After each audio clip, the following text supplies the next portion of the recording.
Good afternoon. So today we'll start with the introduction to financial statement modeling, and this is the last chapter of the FSA, right?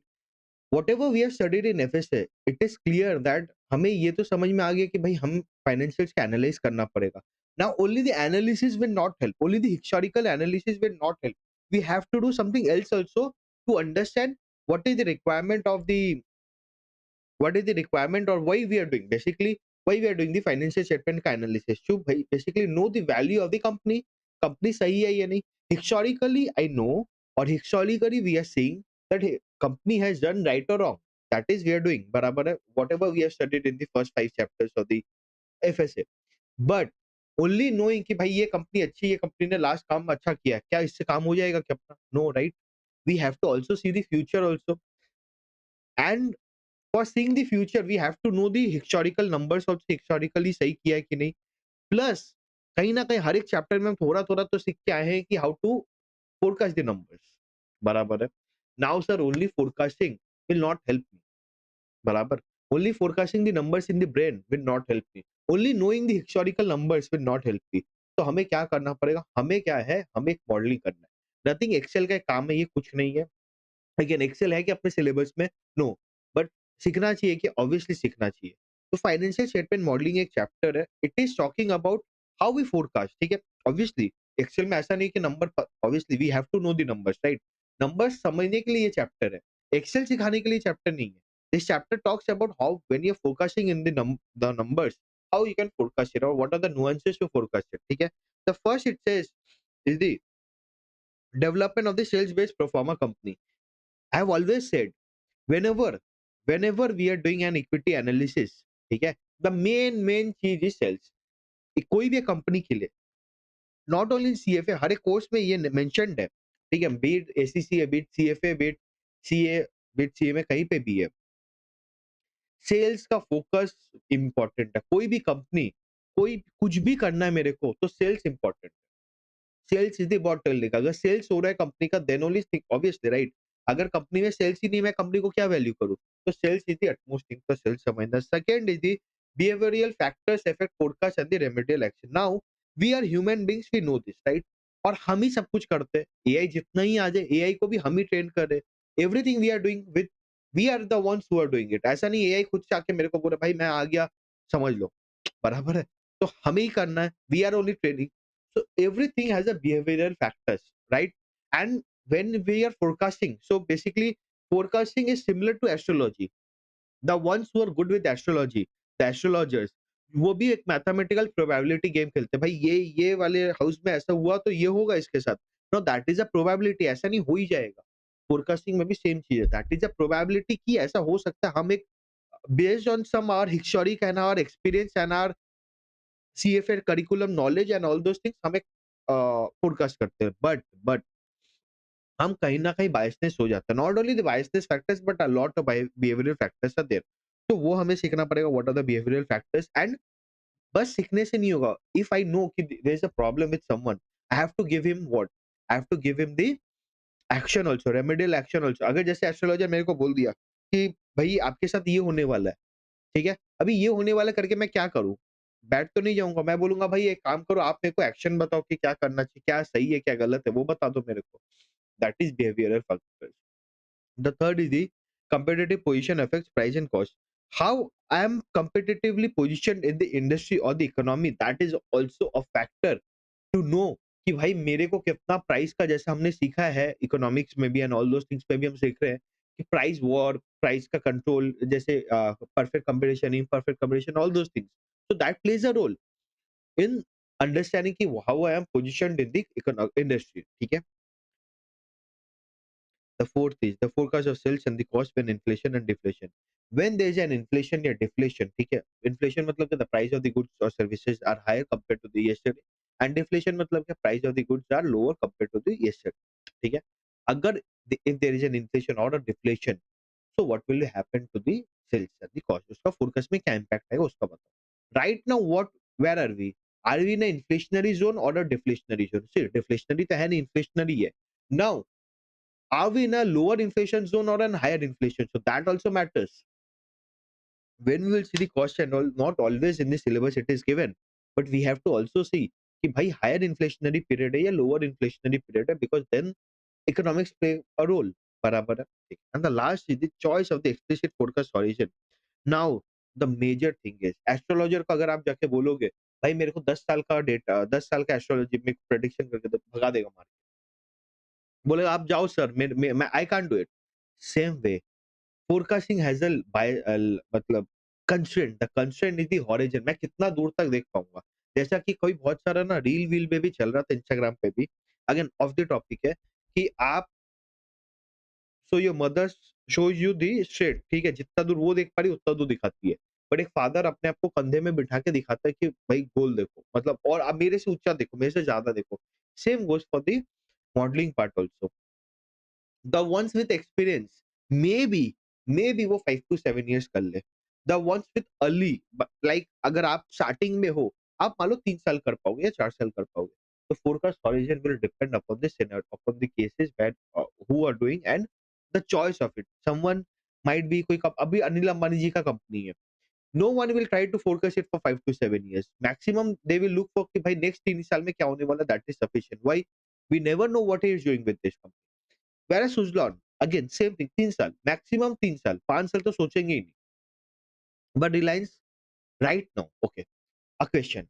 Right now, what do you think?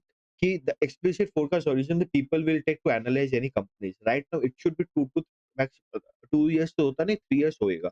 क्यों 5-7 years नहीं होगा? Because of the AI and all those things.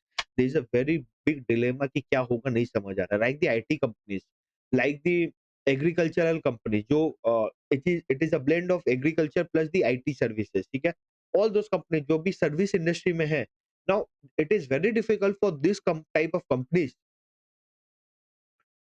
basically to value them for the next 5 years because we never know कल क्या होने वाला है।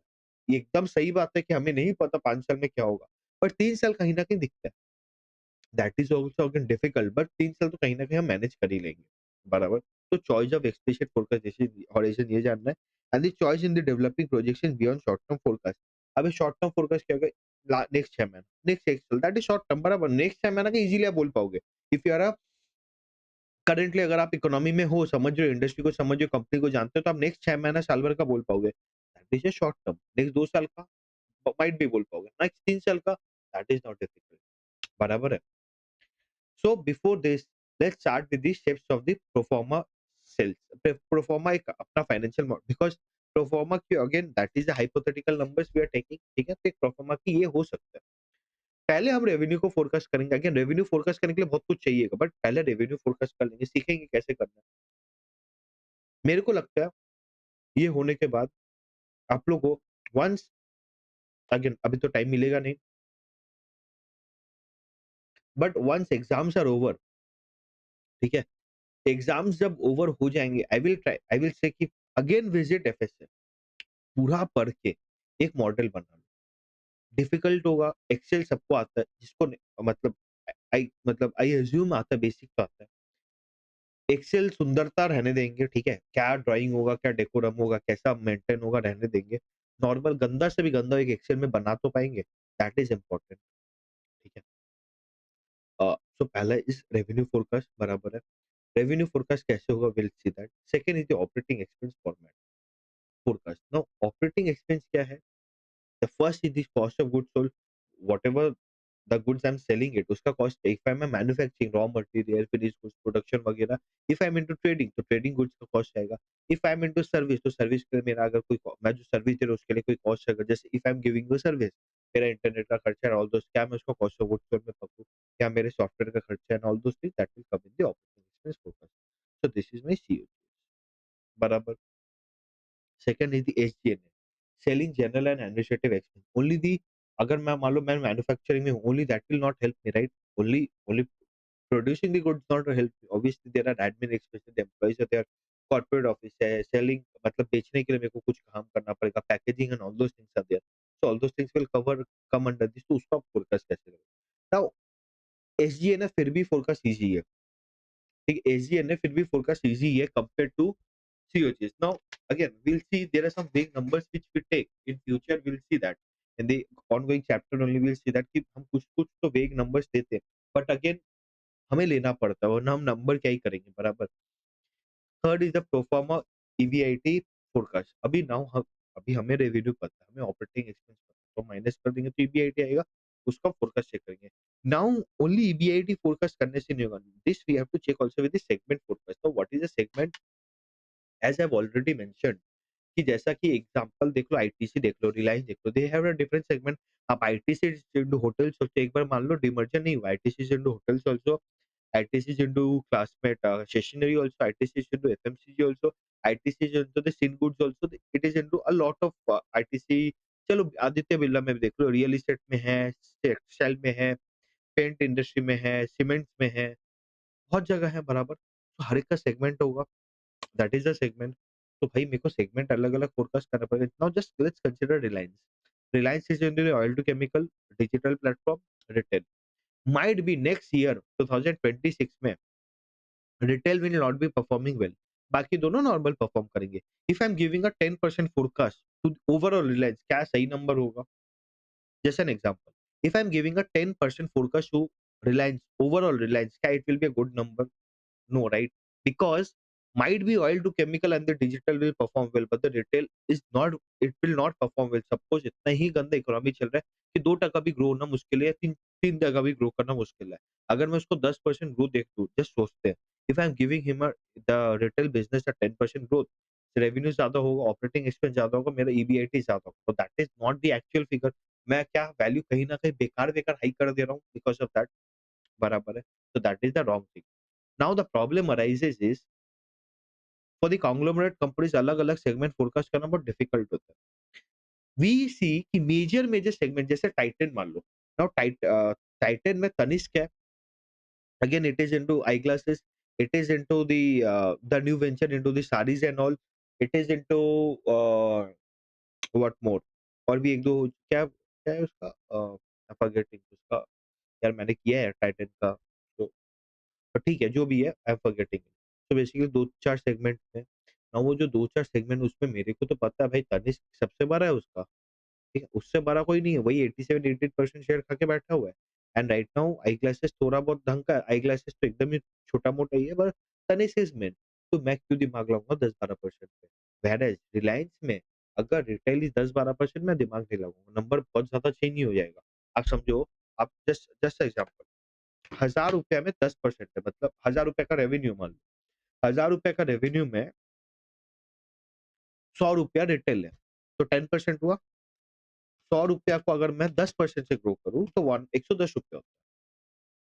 ₹100 को अगर मैं 3% से ग्रो करूँ, ₹103 होता है। ₹7 का डिफरेंस है। जस्ट फॉर एन एग्जांपल, ₹7 का डिफरेंस, उसका अगर मैं पीवी निकालूँ 10% करके, 7 डिवाइड बाय 1.10, समथिंग अराउंड 6.36 आ रहा है नंबर। ₹6-7 का डिफरेंस है। तो मैं बोल रहा हूँ कि बहुत क्या मेरा दिमाग का कुछ होगा। मान लो नॉर्मल में करता है ₹500 आता है शेयर का प्राइस, वो करके 520 आ गया या 540 आ गया, चलो कोई फर्क पड़ेगा नहीं। If the forecast which I am doing for the segment, उसका अगर बहुत बड़ा प्रोपोर्शन है, देन दैट मैटर्स। 5-7%, 10%, नाउ 10% करके अगर 4 है तो that 10% will matter. But coming from a Titan background, 87%, 88% is taken by Tanishq, 12% 3-4 segment खाता है वो, ठीक है? तो भाई मेरे को तो ये पता 4-5 4-5 करके कोई 3-4 खाया होगा। ना वहाँ पे मैं सेगमेंट फोकस दिमाग नहीं लगाऊँगा। I will just focus on Tanishq and उससे काम बना लूँगा। But for Reliance industries I will not do that because Reliance retail has a major chunk in that, whereas oil to chemical has a major chunk in that. Jio Digital Platform has a major chunk in that. ITC में भी same way है। ITC में might be I will be focusing more on the FMCG and the sin goods.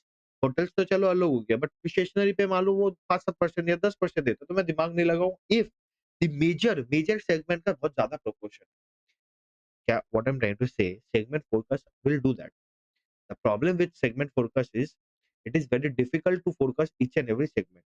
तो normally लोग क्या करते हैं, अगर कोई एक बहुत बड़ा सेगमेंट है जो 85 80 80 70% के ऊपर खा ले रहा है, उस पे फोकस करते हैं। तो फर्स्ट सेकंड एक दो सेगमेंट पे फोकस करते हैं, बैलेंस को सेम ग्रोथ पे टान देते हैं।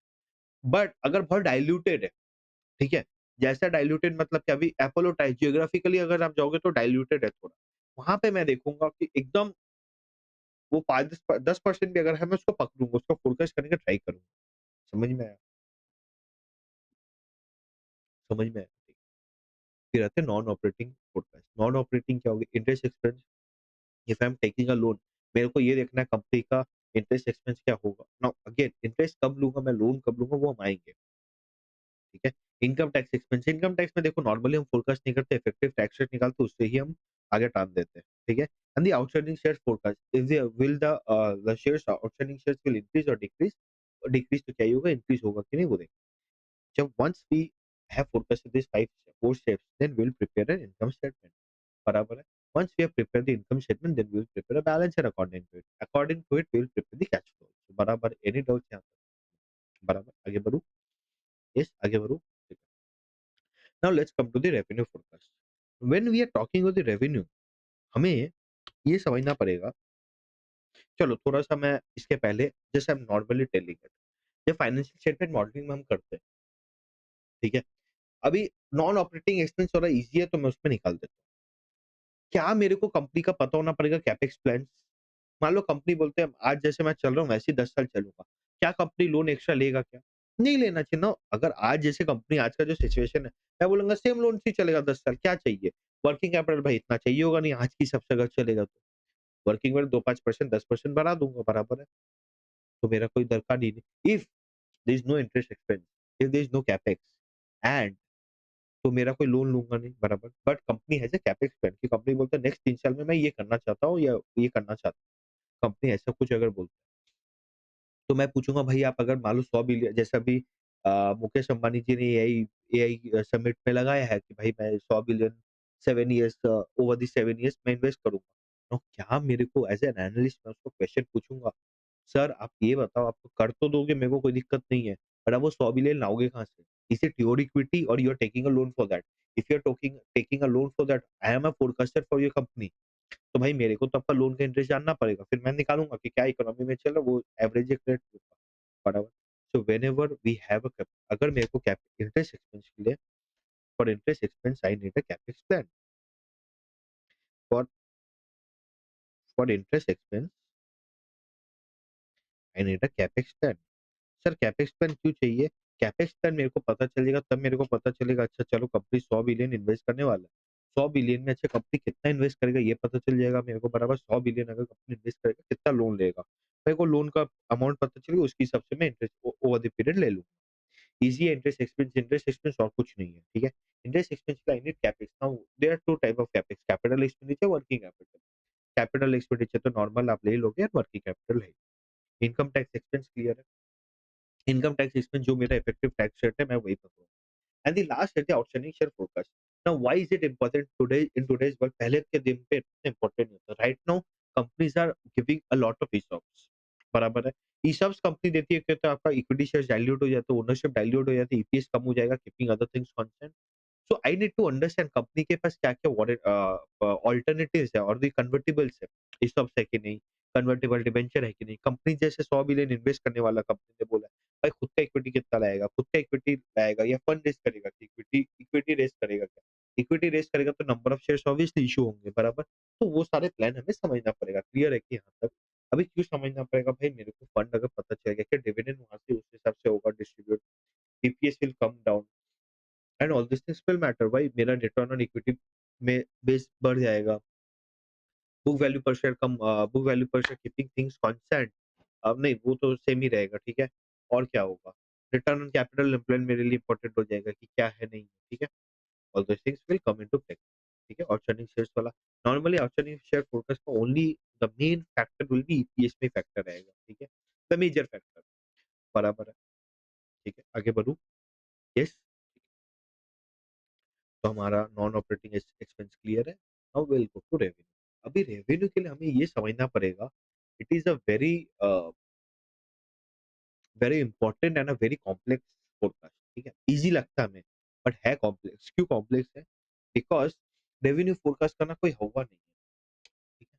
बराबर, इट इज नॉट इजी ना कि आप ऐसे थोड़ी बोल पाओगे कि कल अभी जैसे हम बोल तो देते कल 10% से ग्रो करूंगा, मैं एज एन मैनेजमेंट बोल पाऊंगा, बट आप सोचो ना एज एन एनालिस्ट नहीं बोल पाओगे कि भाई कल कंपनी में ग्रो क्या होगा, because you never know the company का क्या स्ट्रक्चर है नहीं है।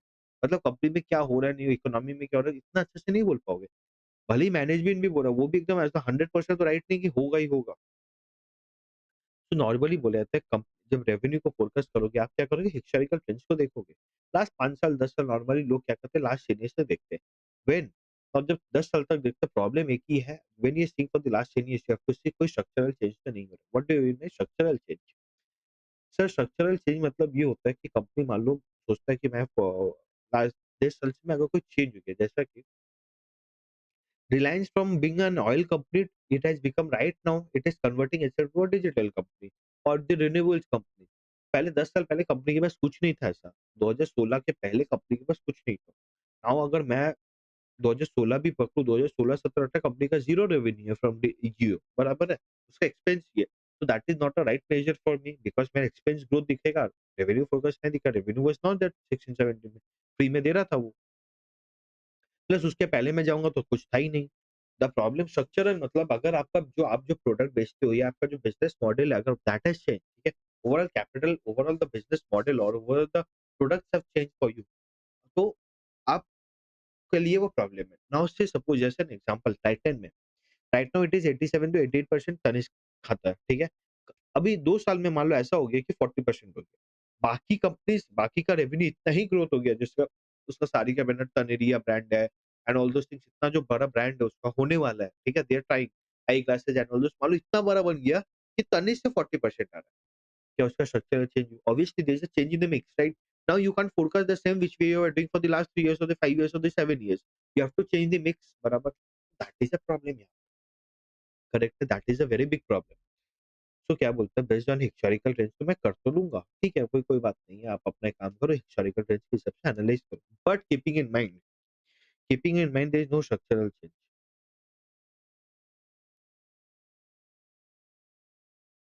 If there is a structural change you have to give some adjust. Structural change अगर होगा, तो सर एडजस्टमेंट करना पड़ेगा। अब एडजस्टमेंट्स क्या होगा? सी इट इज़ 100% नॉट मतलब एकदम मैथमेटिकल नंबर है, पर सब्जेक्टिव है भाई, चलो मैं 10% 5% से कम ज़्यादा कर दूँगा, वो हम दिखाएँगे।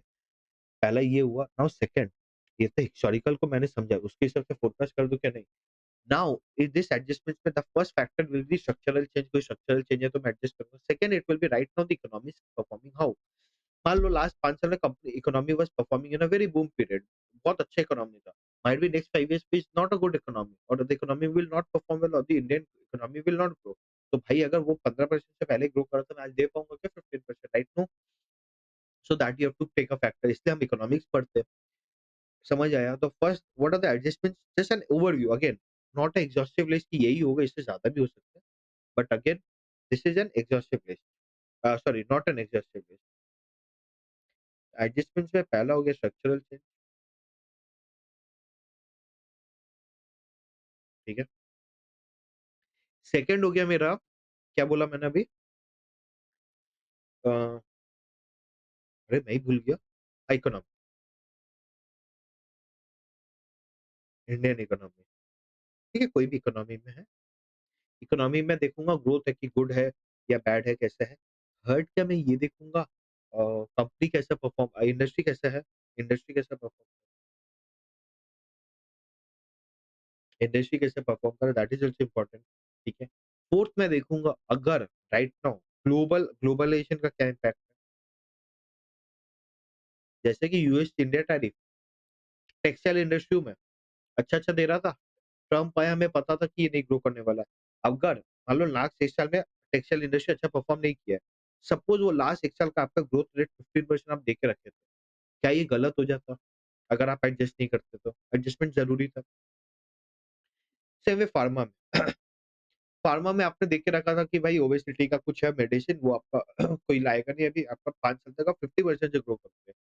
कोई अचानक से नया लिया है, तो वहाँ पे आपको एक नंबर लेके चलना पड़ेगा, बराबर? तो all these are adjustment you have to do when you are focusing. Historical से मान लो मेरे को पता चला था कि हिस्टोरिकल से मेरे को पता चला था 10% ग्रो करता है कंपनी। एवरेज में 10% ग्रो करता है। Now that average could be median, that can be more, that can be anything whatever you, more तो नहीं, मीडियन ही होगा, अरिथमेटिक मीन होगा, ज्योमेट्रिक मीन होगा, जो भी आप लोग ले लेना।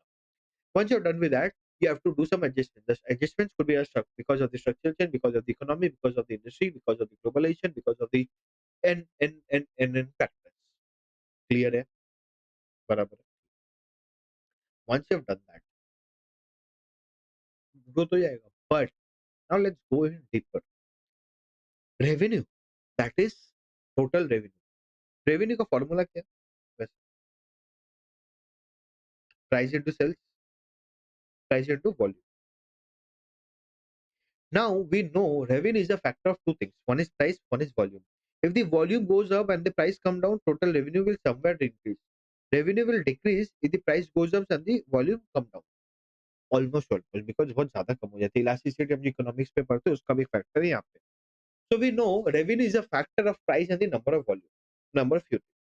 But the third thing which we'll understand here is the foreign currency. That is also important. Right now, if I'm an exporter, मेरा जो भी प्राइस है, क्या मैं फॉरेन करेंसी से बेनिफिट कर ले रहा हूँ? Am I benefiting from the foreign currency? Yes, we are benefiting from the foreign currency. बराबर है। So there is no doubt कि आपको एक्स्ट्रा जो गेन हो रहा है, that is because of the dollar appreciating and the dollar rupee depreciating. Correct? अभी जो एक्सपोर्टर्स है। Now, नॉर्मली मान लो कंपनी का ग्रोथ होता 10-12% ग्रोथ हो रहा है, ठीक है? Because of the foreign currency का डेप्रिसिएशन, रूपी डेप्रिसिएशन, इस साल देखा गया, लास्ट मान लो 1-1.5 साल से देखा जा रहा है, कंपनी 17% ग्रो कर रहा है, 15-17% ग्रो कर रहा है। Can you take that number? No, right? Because foreign currency obviously हमेशा ऐसा थोड़ी होगा कि मैं भाई 150 पहुंच जाऊंगा, मर जाएंगे हम तो फिर। Right? No, it's not possible. बराबर? 10 साल 3 साल बाद क्या होगा नहीं पता। क्लियर है?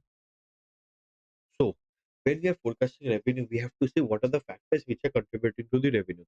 The first could be the volume. बराबर है, very good. Second could be the price. Again, agreed with that. The third could be foreign currency. यदि foreign currency का क्या है, मेरे को समझ, if it is depreciating, appreciating majorly, and normal 1-1.5% जो भी चेंज होता है, अगर वो है, it's fine. We'll take that into consideration. बहुत बहुत ज्यादा extreme points में है, तो we'll adjust that.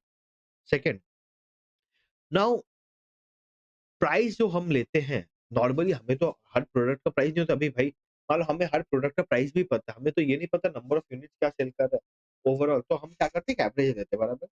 तो प्राइस जो हम लेते हैं, that is not always for a single product. कोई कंपनी का नेसेसरी नहीं है। जैसा आज मान लो,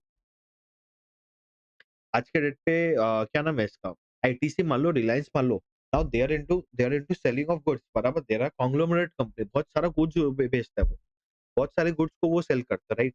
now when it is selling a lot of products, क्या उसका प्राइस एक होगा? नहीं होगा, अलग-अलग होगा। बराबर? तो जो मैं स्ट्रक्चरल चेंज का बात कर रहा था ना, वो यहाँ पे बहुत ज़्यादा आता है।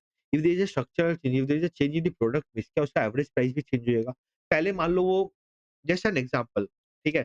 Example, let's take an example of Marico. Marico का पैराशूट वाला ऑयल आता है, वो कोकोनट ऑयल। पहले वो 100 एमएल, 500 एमएल, 250 एमएल पे बेचता था। 100, 250, 500 एमएल पे बेचता था। तो average ticket size would be ₹25 मान के चलो। ठीक है? नंबर ऑफ यूनिट्स हम अकल पकड़ लेंगे। अभी क्या हुआ, 100, 25, 100, 250, 500 की जगह क्या करता है, 50, 150 और 200। एवरेज सेलिंग प्राइस अब हो गया 35। चेंज हो गया because of some X Y Z factor, because number, volume change हुआ, क्वांटिटी चेंज हुआ, तो चेंज हो गया। तो प्राइस का क्या, एवरेज सेलिंग में प्रोडक्ट में चेंज हो गया, मेरा रियलाइजेशन चेंज हो गया। पहले 25 से 35 हो गया। बराबर?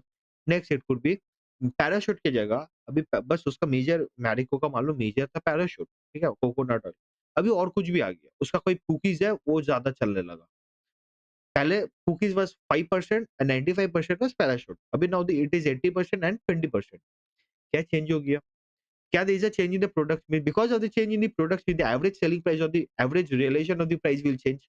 Obviously it will change. तो प्राइस का मेरे को फैक्टर इन करना पड़ेगा। मान लो 2017 से 20 तक एक प्राइस, एक प्रोडक्ट मिक्स चल रहा था। 21 से 23 तक एक प्रोडक्ट मिक्स चल रहा था। 23 से, बिकॉज़ एफएमसीजी जो है नॉर्मली क्या होता है, 3 से 4 साल का साइकिल होता है, राइट?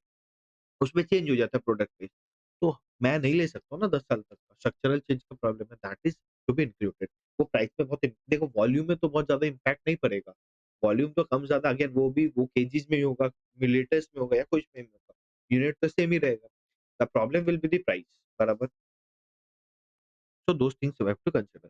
नॉर्मली मैंने इनकम स्टेटमेंट में लिखा है, यहाँ पे मेरे को कोई चीज़ समझाने का नहीं है। हम सेल्स फोरकास्ट करेंगे। सेल्स फोरकास्ट करके हम क्या करेंगे, cost of sales again forecast, अच्छा कॉस्ट ऑफ सेल्स पाएँगे, ठीक है? ग्रॉस प्रॉफिट निकालेंगे। पहले कॉस्ट ऑफ सेल्स देखते हैं। Now when we are forecasting revenue, ठीक है, when we are forecasting the revenue, there are two more things we have to focus before we reach to the EBIT. First is the COGS and the selling general and administration. Now SG&A we normally take as a percentage of sale because obviously आप जितना cell करोगे उस हिसाब से packaging करोगे। मैं finish goods बना लिए, सब कुछ कर लिया, बट मैं कहीं न कहीं इन्वेंटरी में होल्ड हो जाएगा ना, तो वो तो अलग बात है।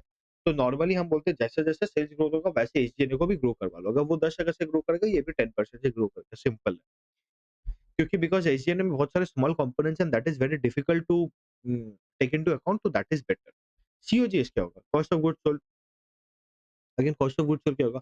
मेरा जितना मिक्स है, मेरा जितना सेल करूँगा उस हिसाब से मेरा cost of goods sold increase होगा। उससे ज़्यादा भी हो सकता है, कम भी हो सकता है। That will depend upon the product mix also. बराबर? प्रोडक्ट मिक्स मतलब क्या? मान लो मैं जो प्रोडक्ट मिक्स है वहाँ पे पहले मैं 100, 250, 500 100, 250, 500 करता था, तो मेरा सीओजीएस 20% था। Now because of 150, 250, 350, the percentage has gone to 25%, तो वो मेरे को समझना पड़ेगा। वो कैसे समझेंगे? वो मेरे को ये समझना पड़ेगा एवरेज प्राइस रियलाइजेशन क्या है, चेंज इन प्रोडक्ट मिक्स क्यों है, उसका इफेक्ट क्या है, वॉल्यूम में क्या इफेक्ट है, and all those things will understand. Inflation वाला जो पार्ट है वो हम लास्ट में करेंगे, विल कनेक्ट विद दैट। ठीक है? बराबर है, समझ आया? See revenue is the main thing, operating expense में COGS and all normally we take as a percentage of sales. क्यों हम as a percentage of sales लेते हैं? Just to make our calculation easy और कुछ नहीं। Very difficult to forecast this things, ठीक है?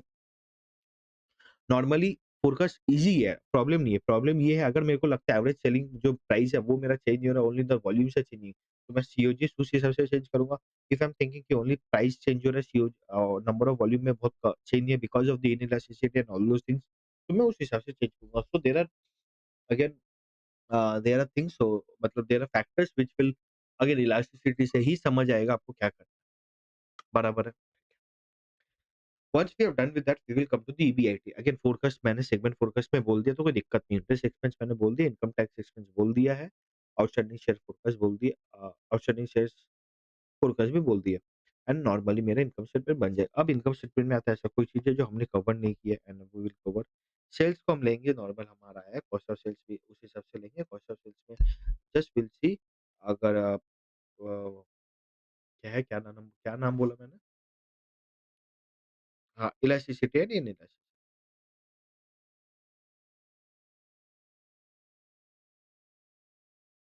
ठीक है?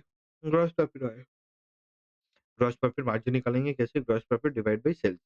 चेंज इन मार्जिन हम चेक करेंगे, ये हमारा मॉडलिंग का ये फॉर्मेट है, ठीक है? Distribution cost as a distribution cost लेंगे।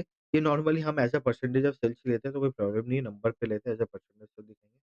Administrative expense again as a percentage of sales लेंगे। अदर ऑपरेटिंग एक्सपेंस इनकम अगर कोई होएगा, अगर मेरे को पता है इन्वेस्टमेंट इनकम है, तो वो हम कॉन्स्टेंट नॉर्मली ग्रो करते हैं, उसको ज़्यादा ग्रो नहीं करवाते। कोई ऑपरेटिंग अदर कोई खर्चा अगर हमें दिखता है, तो उसको हम नॉर्मल ग्रो करवाते हैं। बराबर।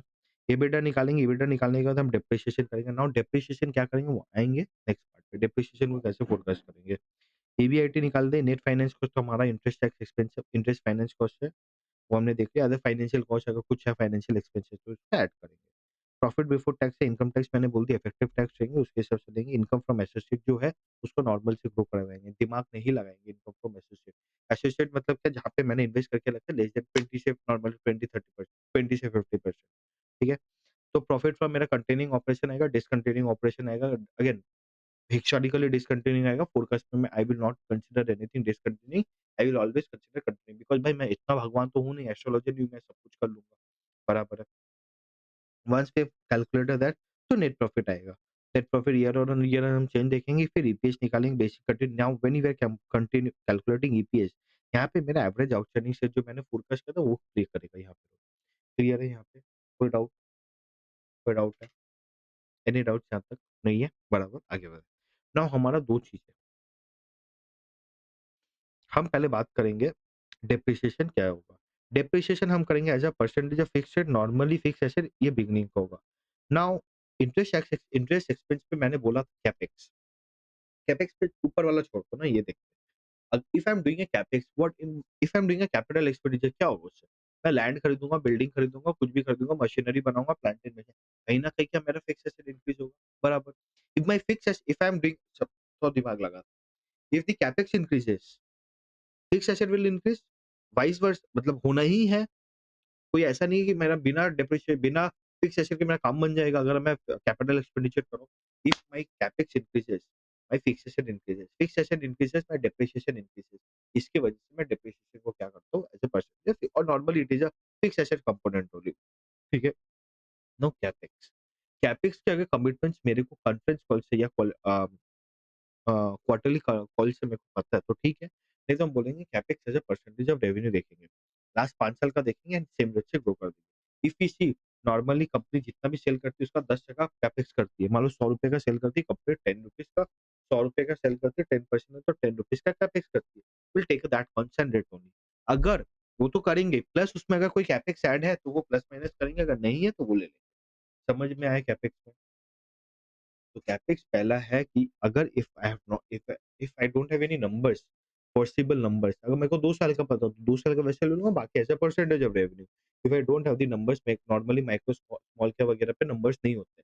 As a percentage of revenue ही हमें लेना पड़ता है, बराबर? ठीक है?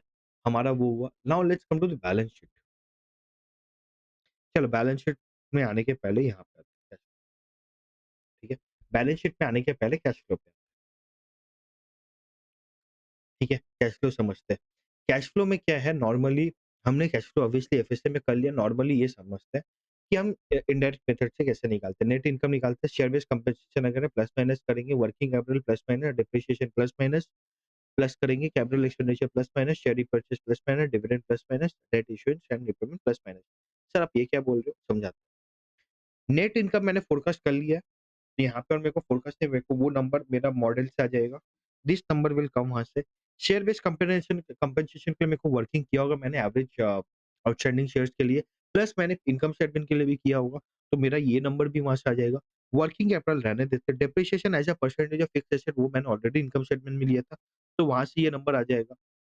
कैपिटल एक्सपेंडिचर मैंने ऑलरेडी कैलकुलेट किया था, क्यों? डेप्रिसिएशन के लिए। Sales as a percentage of revenue अगर नहीं भी किया था तो यहाँ कैलकुलेट करेंगे, ठीक है? शेयर रिपर्चेज़ तो ऑब्वियसली मैं अगर शेयर रिपर्चेज़ करूँगा या परचेज़ करूँगा, कुछ भी करूँगा तो यहाँ आएगा। डिविडेंड मैं क्या दूँगा, डिविडेंड हम कांस्टेंट दिखाते हैं, कोई ग्रोथ नहीं दिखाते।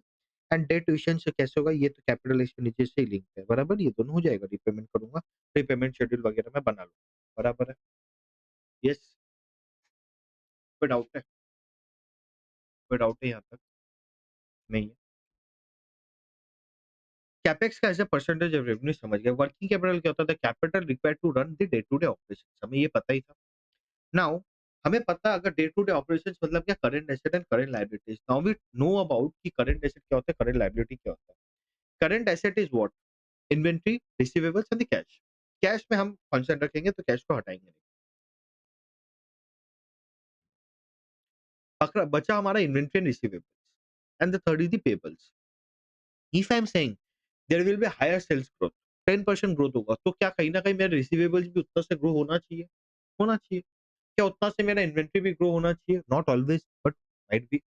तो हम देखेंगे लास्ट हिस्टोरिकली हम जब एनालाइज़ कर रहे थे, हम देखेंगे मैंने इन्वेंटरी रिसीवेबल्स एंड पेबल्स में, inventory receivable payables and sales का ग्रोथ में क्या प्रॉब्लम, क्या कनेक्शन था? यदि sales was growing at 10% at what rate was my receivables, payables and inventory growing? Might be at the same rate, might be at the higher rate. अगर higher rate था तो भाई मेरा कन्वर्जन नहीं हो रहा है, तो दैट इज़ अ प्रॉब्लम। तो वहाँ पे मैं अपना रिसीवेबल्स को भी उतना रियलिस्टिक रखूँगा। The problem with Indian with the analysis, वो क्या करते हैं, मान लो हिस्टोरिकली देखा गया कि सेल्स ग्रो हो रहा था 10% से, रिसीवेबल्स ग्रो हो रहा था 15% से। वो बोलते हैं नहीं नहीं भाई अभी सब ठीक हो जाएगा, everything will come, everything will be good from right now. जिस दिन से मैं फोरकास्ट करने बैठा हूँ ना, अब कंपनी का रिसीवेबल्स भी 10% से ग्रो करेगा। भाई आपने जानबूझ करके क्या कम कर दिया? आपने जानबूझ करके कम कर दिया तो क्या वर्किंग कैपिटल कम लगा? वर्किंग कैपिटल कम लगा तो क्या मेरा कैश फ्लो इंक्रीज हो गया? कैश फ्लो इंक्रीज हो गया तो बैलेंस शीट का साइज इंक्रीज हो गया। आपने अननेसेसरी काम कर दिया। वर्किंग कैपिटल अगर ज़्यादा होता तो भाई आपको इंटरेस्ट देना पड़ता, लोन लगता है एंड ऑल दोज़ थिंग्स भी पिक्चर में आता है। तो आपने क्या अननेसेसरी ज़्यादा किया है, बराबर है, दैट इज़ अ प्रॉब्लम, ठीक है। समझ में आया? तो ये सब हम चेक करेंगे। इसके लिए क्या करेंगे, पहले हम नंबर ऑफ डेज़ निकालेंगे, एवरेज नंबर ऑफ डेज़ क्या था?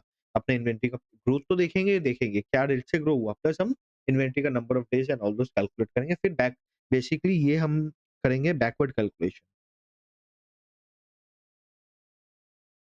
जब फोरकास्ट करेंगे तो हमें फोरकास्ट के टाइम पे, ठीक है? And sales and cost forecast हमने किया ही था, बराबर है? अभी बैलेंस शीट पे आते हैं। बैलेंस शीट में हमें कैश फ्लो से कैश मिल जाएगा, अकाउंट्स रिसीवेबल मिल गया, इन्वेंटरी मिल गया, अदर करंट एसेट क्या कांस्टेंट रख देंगे, कोई चेंज नहीं करता। जो सच में नहीं करता मैं वही बता रहा हूँ। टोटल करंट एसेट आ गया, पीपी तो हमने निकाला ही है, इन्वेस्टमेंट एंड एसेट सेम रख देंगे, other non current asset same रख देंगे।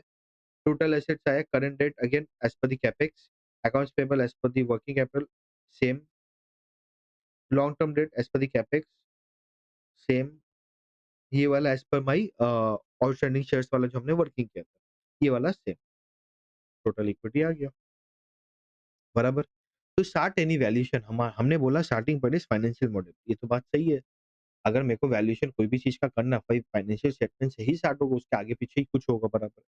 वैल्यूएशन और मैट्रिक्स इज लाइक, अगर ये तो हमारा वैल्यूएशन अभी क्या हुआ, हमने सिर्फ क्या किया है, वैल्यू फाइनेंशियल मॉडल चार्ट बनाया है, ठीक है? हमने सिर्फ एक वैल्यूएशन के लिए स्टार्ट किया है।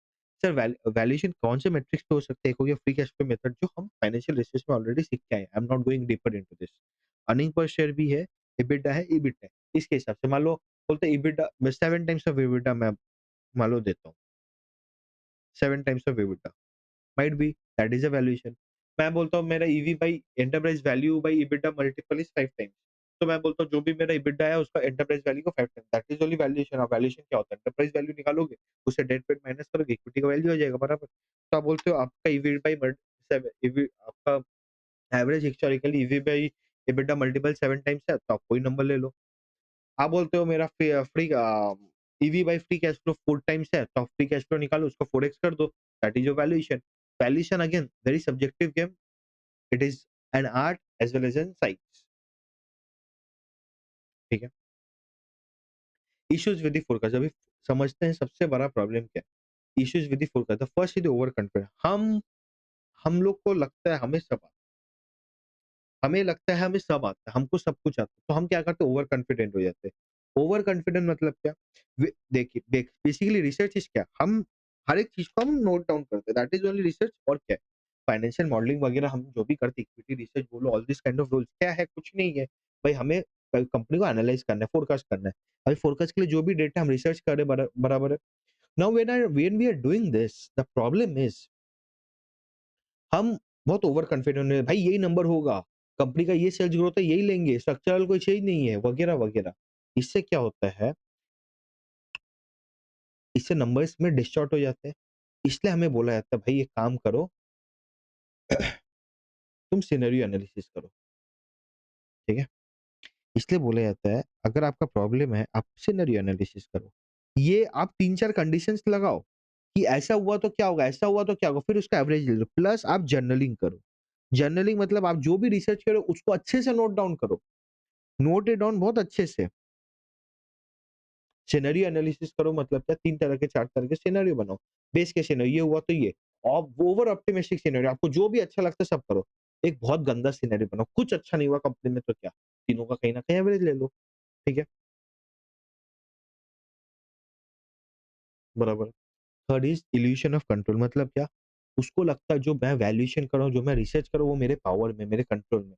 But 95% of the chances are कि आप जो वैल्यूएशन करते हो आपके कंट्रोल में नहीं रहता, बायसनेस हो जाता है। ठीक है? हमें लगता है कि भाई आई एम फुल्ली, मेरा जो फाइनेंशियल मॉडल मैं जो बना रहा हूँ फुल्ली मेरे कंट्रोल में है, मेरा कोई उल्टा-पुल्टा नहीं है, सब मेरे हिसाब से चल रहा है सब। That is the problem. Third is conservatism, आप कभी-कभी बहुत ज़्यादा कंज़र्वेटिव हो जाते हो। कंज़र्वेटिव मतलब क्या? कंपनी लोन ज़्यादा लेना चाहता है, एग्रेसिव जाना चाहता है, ठीक है? आप बोल रहे हो नहीं कंपनी 10% से ग्रो करेगा, ग्रेट। भाई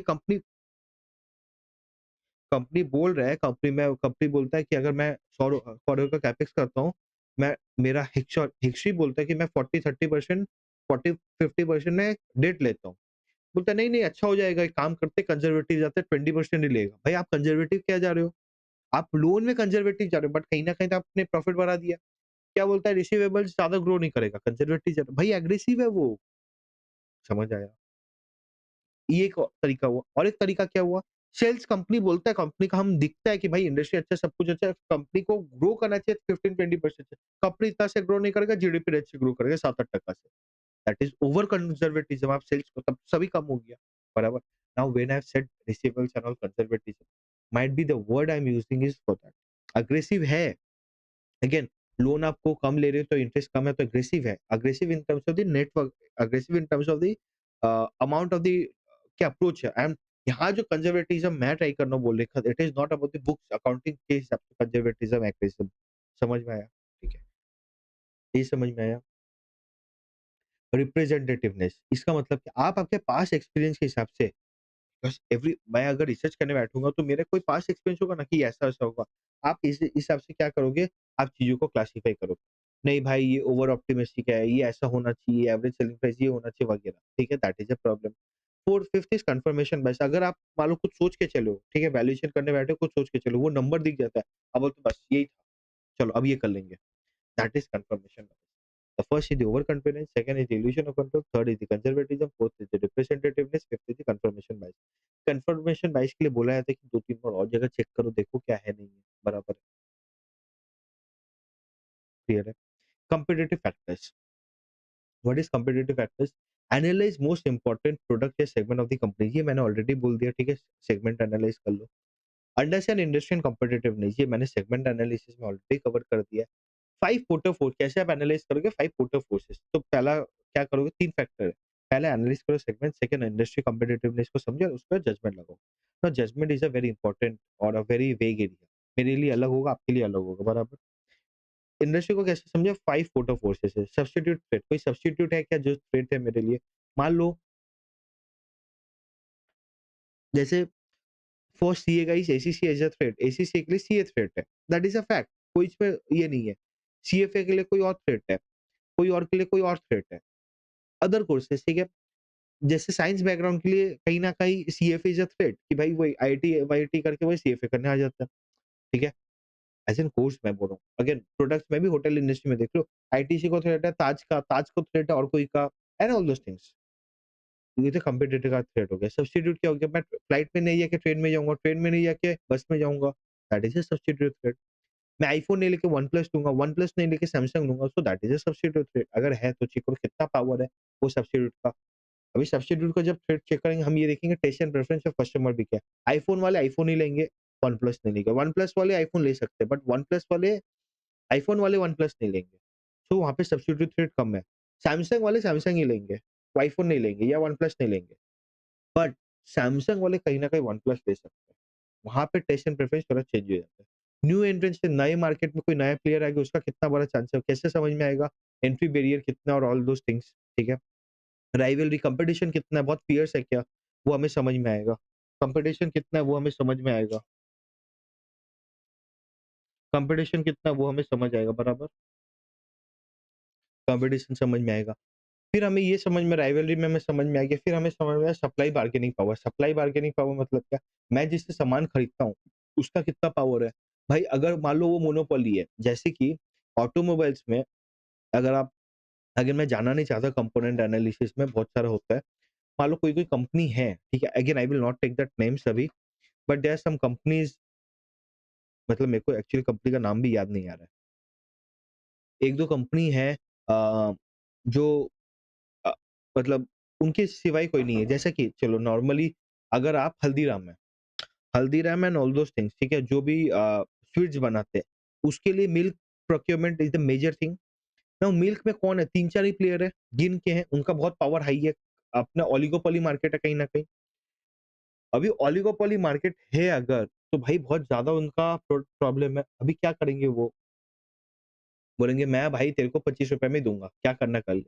हल्दीराम को तो कॉस्टिंग बढ़ गया, वो ₹20 में पहले लेता था, 50% इंक्रीज़ कर दिया मान लो। जो भी 25% जो भी होता है, उसने इंक्रीज़ कर दिया।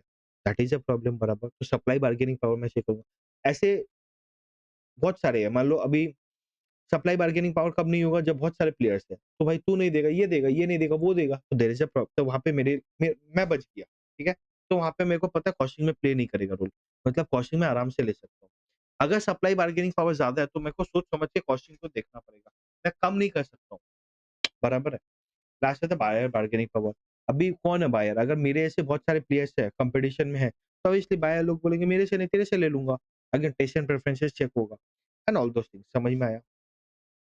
ठीक है। Last is the inflation and deflation. क्या मैं पास कर सकता हूँ कस्टमर को?